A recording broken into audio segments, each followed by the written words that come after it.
Hi everyone, here are the answers for page 82 for your independent practice.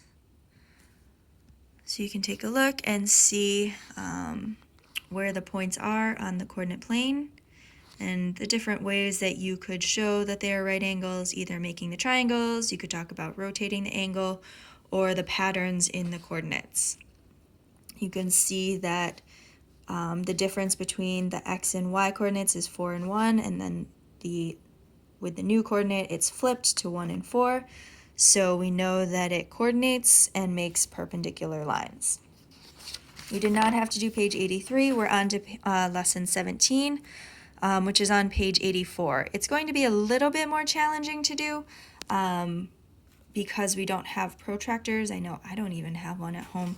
So for the first one, it's going to be a little bit easier, but then as we go through the different shapes, it might become a little bit more challenging. So I can understand if things don't come out perfectly.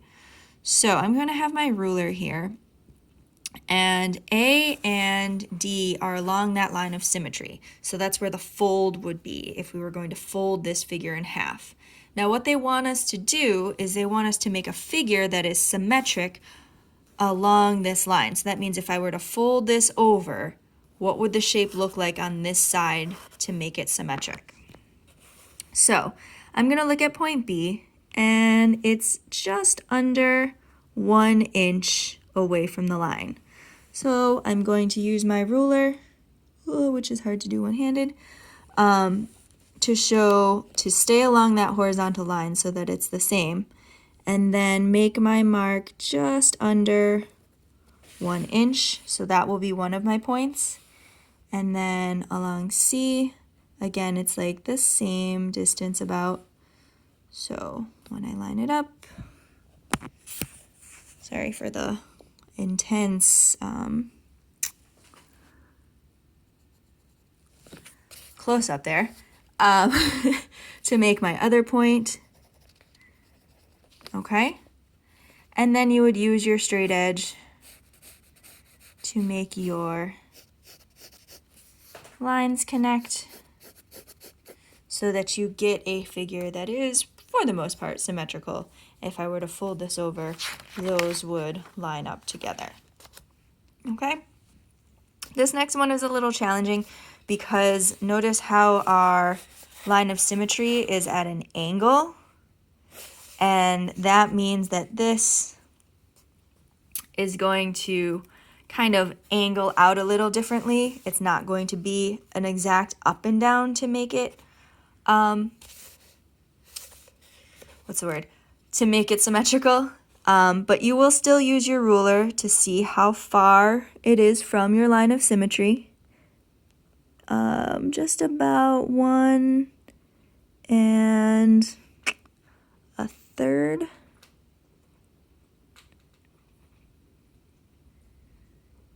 No, 3/8. 1 3/8 from the line. So I'm going to go at a slight angle, 1 3/8 of the line, and it's actually going to kind of come out over on this end. So it's going to kind of go up into your instructions a little bit.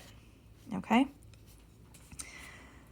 Then you can see, you can go either to your point K or your point L, whichever you want to do. See how far it is from that. It's 2 inches. So again, at that slight angle, you're going to find 2 inches away from the line and place it over that way.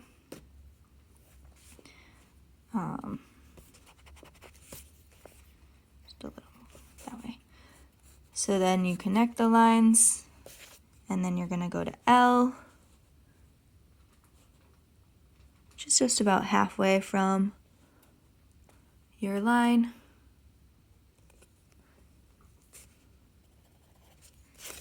Okay, it might not be perfect. That's okay. I know we don't have our protractors to make it exact. But again, you get the idea. If I were to fold this along here, it would line up fairly well. Okay, we would be able to check our angles and stuff if we had our protractors with us. So then over here for number 3, plot 3 non-collinear points D, E, and F. That just means don't put them all in a row, okay? So you're gonna have D here, maybe E here, and then F over here, okay? Then what you're going to do is with your straight edge, you're going to connect these to make a triangle. Okay?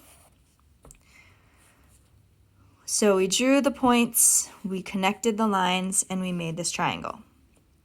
Now we're going to plot another point so that we're making a quadrilateral. So we're going to make a 4-sided figure.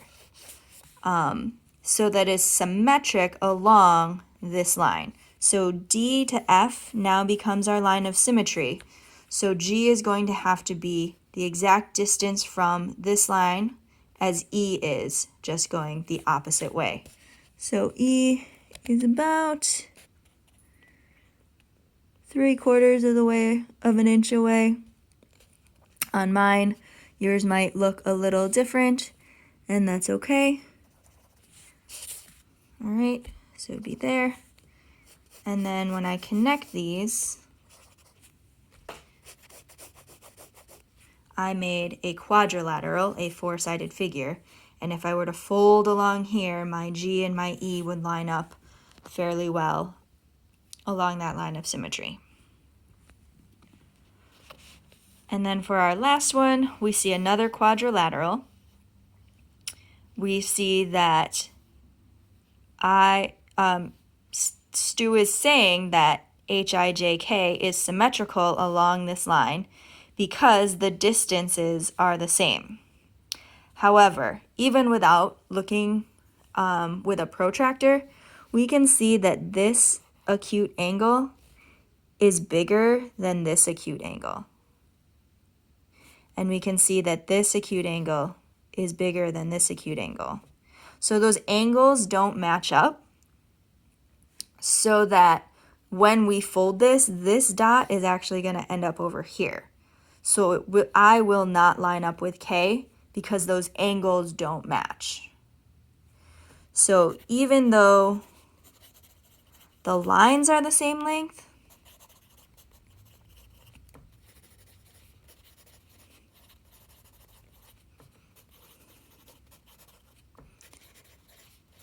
the angles don't match. So it is not, ooh, if I can spell, symmetric. So even though the lines are the same length, the angles don't match, so it will not be symmetric. So on your own, if you want to try number 1, you could do 2 as like a bonus. I know that one's a little difficult with the angles and everything, but definitely try 1. Plotting this will be the same as on page 85. And then down here, they're just asking you to draw a symmetric figure on a line. So you could have your line go vertically, you could have your symmetric line go horizontally, you could have it at an angle, it's a little bit more difficult. But then you would just draw a shape that is symmetrical. Okay, so definitely 1 and 3. Try 2 and 4 if you want to kind of challenge yourself on these.